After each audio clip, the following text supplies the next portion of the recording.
Welcome to the HR Happy Hour Work Break. You are here with Trish and Steve. Hey, Steve Bose, how are Hey, you? Trish, how are you? I'm good. Your background looks different. Well, who cares about my background? You're the one who told it, you have a big, you're on your family trip there. You've got some cool I things am. going on there. I've had an all-day work break. So, no, can I show you all? We're staying in Branson, Missouri at this condo, and everything is Elvis themed. So everyone, please bear with me. I'm going to turn the camera. You can see this whole room. This is our living room / bedroom area, right? We have full-size Elvis over there. Wow. Okay. Now That's very classy. Hope I'm not doing that too fast. We're going to turn back this way. We got more Elvis behind me, right? We have a jukebox, right? And then the kitchen, which is all Coca-Cola and Elvis memorabilia. And then there's the king. Look, it's me and the king. There you go. That's cool. No, this room is so cool. It's really fun. This is such a fun place to be. So nice. I apologize for the bad lighting, but that's. I know my lighting's off too. I had to move my technical issues abounding over here that I'm working on. Hopefully you can hear me and see me. Yes, we can hear you and see you. So yeah, no, we just checked in, and that's why I'm like, I'm gonna scoot back a little bit. We need to. It looks like he's got his arm around me, doesn't it? Anyway, it's fun. It's a fun resort. But yeah, everything's Elvis themed, and we are here to celebrate my dad's 80th birthday. Right. Did you play the video for him yet? No, but oh my gosh, there are so many great people who have made short videos for him. And so, yeah, my sister's busy putting those all together, and we'll show him tonight. Nice. Tonight at the party. So yeah, we're excited. How's your day? Oh, it's great. No, nothing that exciting. I noticed though yesterday on the show we did the work break, and I watched the replay, and I was really unhappy with the video. My video, it looked awful. I don't know. You were busy. You probably didn't watch it again, and so I was trying to troubleshoot a lot today. Okay. And of course, one of the things they recommend with these kinds of calls was, hey, you should probably hardwire into your internet if you can. And not do the Wi-Fi. So I'm like, oh, wait, I'm going to try that today. But of course, the modern laptops, right, don't have those Ethernet ports any longer, right?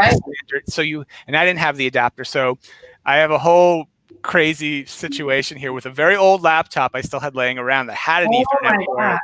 I found one kind of small. It looked fine. So yeah, I wasn't happy with it. So I'm working this out here. That's why the background's different. But I've ordered like the stuff I need to kind of hardwire in just in my normal setup. So that stuff should come tomorrow. But yeah, no, everything's cool here. Super hot here. I had to break out the once again the blood orange top. But yeah, no, good. I have one other piece of news which I'm super excited about. Okay. My Butcher Box showed up today. About that. My meat order showed up a couple of hours ago. Okay, so, what do you think? It's a box full of meat. It's awesome. It's. Is it what you expected? Does it look like? Yeah. Like you'd recommend it to us to buy that, or because we've got to do the taste, of course. I've got to cook some of it, which I haven't. Right. So it comes frozen. So everything's frozen. So I'm defrosting some of the stuff that I got, and it's quite a lot. So some of the stuff I'll just have to leave in the freezer for a while. But yeah, I don't know if I'll get to tomorrow, but certainly Saturday I'll cook something from the box. There's steaks and pork and sausage and bacon. Oh, the bacon looks excellent. So yeah, that was kind of, aside from the work break, the Butcher Box delivery was the high point of today, probably, I'd say. I think mine was, I went to like one of the largest candy stores in the state of Missouri. And after 52 minutes of buying $83 worth of candy, which I don't even like candy, but you know what it is? I figured it out. If you can get like nostalgic type candy, which they had, just everything, like if you can imagine like being a kid and eating like Brock's candies. Did you eat Brock's candies? Like all the different kinds of Brock's caramels and Royals and little root beer barrels, you name it. They had everything that was like kind of old fashioned. So I bought a ton of candy for this weekend. So cool. That was my big exciting thing for the day, was the candy place. Also, I did buy, I don't have it here, or I would show you. Maybe I'll wear it tomorrow. I did buy a cowgirl hat as well to go out on the lake. Very important to have the right kind of lake gear. So yeah, that was the big thing. But I will tell you, so normally we don't talk a ton about work, but I do want to at least mention to people, guess what? We've been asked to speak at the World Artificial Intelligence Conference, which is coming up in July. It will be the two of us along with Josh Bersin, and we are going to basically cover artificial intelligence as it relates to the entire employee life cycle. So between the three of us, we will cover, I think you're covering talent acquisition and recruitment. Working on it. I worked on that some today. That's right. Josh, of course, has some great research as it relates to AI with learning and also with talent management. So obviously, performance and more to come on that. And then I will be covering artificial intelligence as it relates to well-being and benefits. That's cool. So, yeah, so people should stay. I'm excited. Yeah. Yeah, I am too. I think it's a virtual event, right? As everything is right now. It is. It's a virtual event, but it's one of the largest events, and it's also not HR specific, which I find even more interesting, right? So we'll just be part of a really big, cool lineup, which I'm excited about. So yeah, that's great. That's great. Yeah, no, that's exciting. Yeah, I'm looking forward to it. I've been working on that a little bit, and I'm excited for that. I talked to a guy today. My sort of worky update was I talked to a pretty interesting guy today from Barcelona, one of the places we love to go. He's got a new. He had a kind of consultancy in HR and kind of business consultancy, but now they're venturing into a technical, an application essentially for trying to figure out to help understand employee well-being. So it involves wearables, it involves some serious algorithms, and I'm not going to say what their idea is because I don't think it's public yet, and they're still trying to kind of prove it. They're doing the research now. So more to come. Yeah, but they're trying to identify kind of one key thing, right? And prove that this one thing that we can measure via a wearable device actually has a real strong correlation to kind of your overall well-being. And if they're right about it, then that's going to open up some really interesting possibilities. It's cool. The company is called Always People First.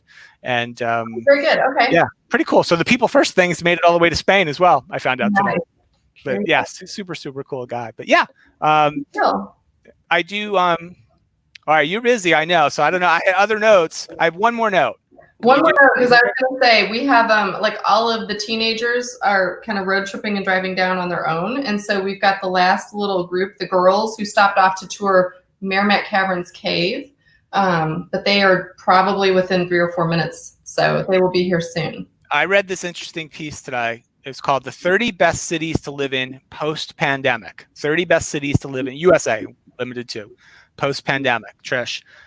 All right, you got that? 30. Hi from our San Francisco. Hey there. What would be, if you had to guess, Trish? You're never going to guess.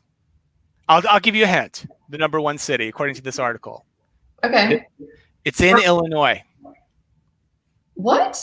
Yeah, this city that they're recommending is one of the 30 best cities to live in post-pandemic. And the things they looked at were the quality of the schools, job opportunities, number of people who work from home, Carbondale? Educational attainment of the people who live there, and population density they looked at. So what did you say? Which one? Springfield or Carbondale? You got it. Springfield, Illinois was number one. Okay, so Springfield is an hour and 10 minutes from my house? Yeah, and so I'm close to greatness. Yeah, you're close. But here's why. The other reason I wanted to bring it up. Yes. And this is why the whole list is maybe a little dubious. There was a ton of college towns on the list. Like college towns are actually usually pretty nice places to live, like cities that have a really big major university in them. Sure. So places like Madison, Wisconsin, State College, PA were on there. What was another big one? Bloomington, Indiana, where University of Indiana was on there. But number 7 on this list, Trish, a New York State city. Take a guess. Is it Rochester? Rochester, New York was number 7. And so all we look. Can I give a shout out though to a city maybe that wasn't on there? They did not take climate into account, obviously, on this list. Obviously. No, you know what city I like that a lot of people don't give enough credit to is Omaha. Omaha was on the list as well. Oh, was it? Okay, because every time I've been to Omaha, that is the coolest kind of small city ever. Love it. There were surprisingly a lot of Midwest, surprisingly to me, really, because I got that East Coast bias, but there was a lot of Midwestern cities and a lot of college cities. Midwest. Yeah. So there you go. Last thing, do you see we've got a little comment there? I do see that. What's the book y'all are going to write together? Yeah. I don't know. how about this? If you have, why don't we do this for fun? If you have a really cool, creative title you would like Steve and I to write, tweet that, send that, message us, phone us, smoke signal. I'm working on my autobiography, which is essentially how to succeed with very little talent and no looks. That's what I'm working on. That's my autobiography. So. All right. Well, anyway. Oh, one more thing. Another homage shirt today. Oh, what's that? It says Mecca of Basketball, New York. Nice. So shout out to homage. Okay. Nice. I know you're busy. I'm wearing. I feel like what are you wearing today, Steve? I'm wearing House of Blues. There you go. House of Blues. So peace, love, and blues. Yeah, so that's it from my vacation for now. And thanks everyone, as always, for listening, watching, joining us every single day. We can see that and we love it, and continue to give us more ideas. And obviously now, give us some book ideas and we will get right on it. Bye for now.